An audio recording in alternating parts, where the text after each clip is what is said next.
Herkese merhaba, Joy Chef'in The Kitchen'ın yeni bir bölümüne daha hoş geldiniz. Soslar serisine devam ediyoruz. En son barbekü sosu yapmıştık hatırlıyorsanız.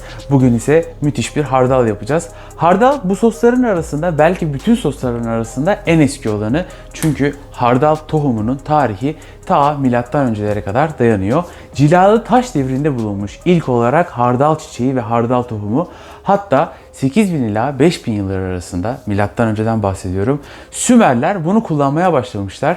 Tohumu ezmeye başlamışlar ve içine, çok şaşıracaksınız, üzüm suyu eklemeye başlamışlar ve böyle tüketmeye başlamışlar. Sümerlerin ne kadar ileri görüşlü, ne kadar modern bir topluluk olduklarını buradan anlayabiliyoruz aslında.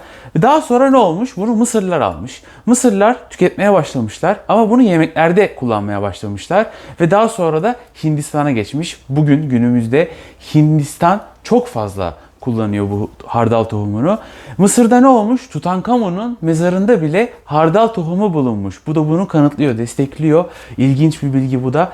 Ve daha sonra Afrika kıtasından ve Asya kıtasından gelmiş Avrupa kıtasına. Avrupa kıtasında ilk olarak Romalılar bunu almışlar ve içine şarap eklemeye başlamışlar. Ve bugün günümüzde kullandığımız hardalın yavaş yavaş ilk temelleri atılmaya başlanmış. Ve daha sonra Fransızlara geçmiş bu. Fransızlar da, Fransız manastırlarındaki rahipler bunu çok beğenmişler.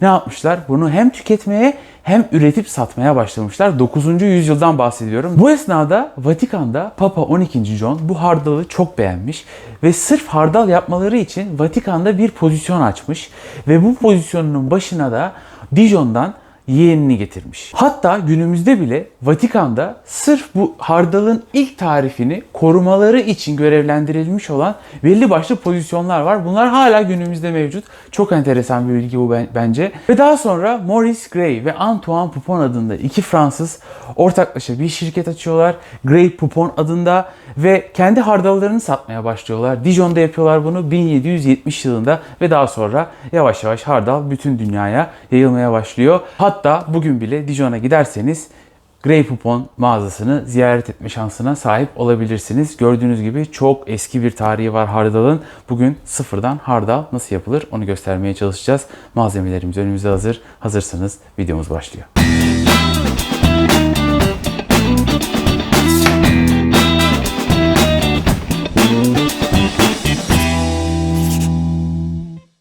Dünya üzerinde oldukça fazla hardal tohumu çeşidi var. Ama bunlardan en bilindikleri sarı ve kahverengi olanlar. Biz bugün kahverengini kullanacağız. Çünkü biz bugün Dijon hardalı, yani Fransız hardalı yapacağız. Ama bunun dışında biliyorsunuz İngiliz sarı hardalı var, taneli hardal var. Hardal tohumundan elde edilmiş olan hardal tozu var. Birçok çeşidi var. Biz bugün dediğim gibi Fransız çeşidini yapacağız. O yüzden kahverengi hardal tohumu kullanıyoruz. Ve yapmamız gereken işlem aslında basit ama birazcık yorucu. Şöyle büyük bir havana ihtiyacınız var. Ve gerekli olan malzemeler aslında 4 çeşit malzemeye ihtiyacınız var. Hardal tohumu, sirke, belki birazcık beyaz şarap. Beyaz şarap kullanmak istemezseniz normal su da kullanabilirsiniz. Birazcık tuz kullanacağız. Ve gerekirse, şart değil, birazcık şeker kullanacağız. O da tohumun acılığını alsın diye. Şimdi bu tohumları havanımızın içine alacağız ve bunları yavaş yavaş ezmeye başlayacağız. Ama ben bundan önce ne yaptım? Gittim hardal tohumlarını bir kavanoza koydum. Üstlerini geçecek kadar su koydum. Kapağını kapattım ve bir gece kadar da suyun içinde beklettim. Bu tohumların yumuşamasını sağlayacak ve böylece kolayca ezilecekler. Ve şimdi yavaş yavaş artık ezme işlemine başlayabiliriz. Hemen baştan bir tutam tuz atıyorum. Şöyle birazcık karıştırmayayım. Şarabımdan ekliyorum. Şöyle birazcık da beyaz şarap sirkesi kullanıyorum. Beyaz şarap sirkesi değil de elma sirkesi veya beyaz sirke veya üzüm sirkesi hepsi olur. Beyaz şarap sirkesi kullanmamdaki neden sadece biraz daha lezzet versin diye. Ve şimdi bunları havanla yavaş yavaş ezmeye başlıyoruz. Şimdi biz bunları ezdikçe o hardalın lezzeti, acılığı, kokusu dışarı çıkmaya başlayacak. Ve hardalımız yavaş yavaş oluşmaya başlayacak. Bunu aşağı yukarı bir 10 dakika, 15 dakika kadar ezeceğiz. Ve en son gelecek olan kıvamı size göstereceğim. Evet bakın bir 5 dakika oldu. 5 dakikadır eziyorum ve bu hale geldi. Daha ezmeye devam edeceğim. Tabii bu süreç birazcık yorucu. Yani kolunuza artık birazcık güç gerekecektir. Belki de bu yüzden sadece güçlülerin işidir hardal. Evet aşağı yukarı 10 dakika oldu. Biraz daha yolumuz var ama bu esnada artık yavaş yavaş tadına bakmaya başlayabiliriz. Sert bir hardalımız olacak burada.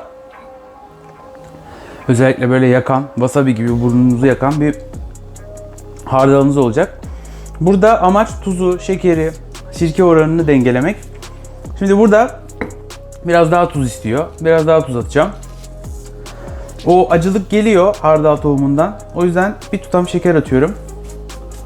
Birazcık daha sirke atacağım.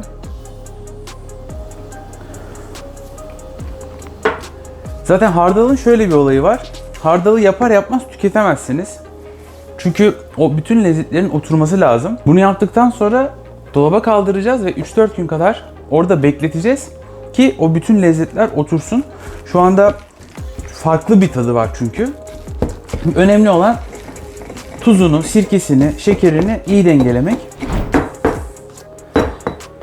Evet, 15 dakika oldu ve artık hardalımız güzel bir seviyede görünüyor. Artık oldu, tamamlandı. Şimdi bunu bu şekilde bırakabilirsiniz. Ta ilk zamanlar Fransızların yapmış olduğu Dijon hardalı gibi olmuş olur. Ama bugün günümüzde süzülmüş hali satılıyor. Az önce de gösterdiğim gibi. O yüzden biz bunu şöyle ince bir tel süzgeçten geçireceğiz ve pürüzsüz bir hardal elde etmeye çalışacağız. Bunu bu arada ezmeye devam edebilirsiniz. Ne kadar az tane bırakırsanız içinde sizin o kadar karınıza o kadar fazla hardal elde etmiş olursunuz. Hardalımızı süzgeçten de geçirdik ve artık o bildiğimiz hardal şeklini aldı. Şöyle kıvamını da göstereyim sizlere. Bildiğiniz hardal oldu bakın. Gayet güzel, gayet kaliteli bir hardal oldu. İçinde böyle o tohumların küçük küçük tanelerini de görebiliyorum. O yüzden güzel bir hoşluk katıyor. Bunu rahatlıkla bütün etlerin, tavukların, sosislerin yanında tüketebilirsiniz. Ama ne yapacağız? Bunu önce kapatacağız. Dolaba kaldıracağız. 3-4 gün beklemesi lazım. O bütün lezzetlerin bir oturması lazım. Rahatlıkla 1 ay kadar dolabınızda kalabilir. 1 ay boyunca tüketebilirsiniz. Bugün hardal yaptık. Hardal yapımını öğrendik. Tarihinden bahsettik. Çok güzel bir video oldu. Kanalımıza henüz abone olmadıysanız abone olmayı, videoyu beğendiyseniz beğen tuşuna basmayı ve altta da yorumlarınızı yazmayı lütfen unutmayın. Bir sonraki hafta tekrar görüşmek üzere. Hoşça kalın. Kendinize çok iyi bakın.